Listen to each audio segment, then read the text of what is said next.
काले कौआ काले, काले कौआ काले, उसकी रोटी मांग में खाले, काले। उत्तराखंड के कुमाऊं मंडल पे अभी इन दिनों मकर संक्रांति की बड़ी धूम रहती है। इसको हम गुप्तिया के नाम से भी मानते हैं। इस त्योहार की एक अलग ही पहचान है और त्योहार का मुख्य आकर्षण होता है कौवा। बच्चे इस दिन बनाए गए घुघुते कौवे को खिलाकर कहते हैं, काले कौवा काले घुघती माला खा ले। इस त्योहार को क्यों मनाया जाता है, ये हमारे प्रचलन में कब से आया, इसी से संबंधित मैं आपको बात बताना चाहूंगा। बात है उन दिनों की जब कुमाऊं में चंद्रवंश के राजा राज करते थे। राजा कल्याण चंद की कोई संतान नहीं थी, उनका कोई भी उत्तराधिकारी नहीं था। तो उनका मंत्री सोचता था कि उसके बाद शायद ये राज्य मुझे ही मिलेगा।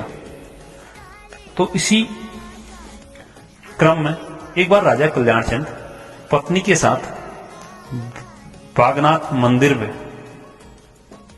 गए और संतान के लिए प्रार्थना की।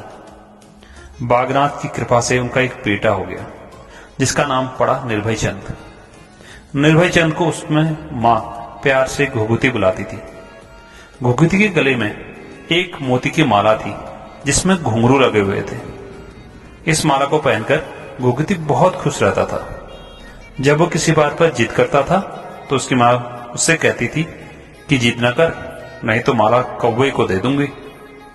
उसको डराने के लिए कहती कि काले कौवा काले घुघती माला खा ले, मतलब कि आप घुघती की माला मैं कौवे को दे दूं।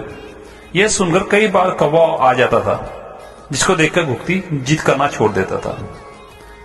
जब मानिक के बुलाने पर कौवे आ जाते थे तो उनको कोई चीज मां खाने को भी दे देती थी। धीरे धीरे घुघुती की कौवों के साथ भी दोस्ती हो गई।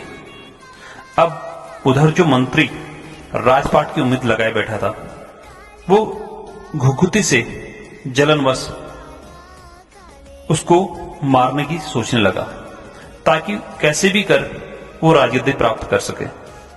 मंत्री ने अपने साथियों को कुछ साथ लेकर एक षड्यंत्र रच दिया। एक दिन जब घुघुती खेल रहा था तब वो उसे चुपचाप उठाकर ले गया और वो जब जंगल की ओर ले जा रहा था, उसकी मंशा थी कि घुघुती को मारकर कहीं फेंक दिया जाए, लेकिन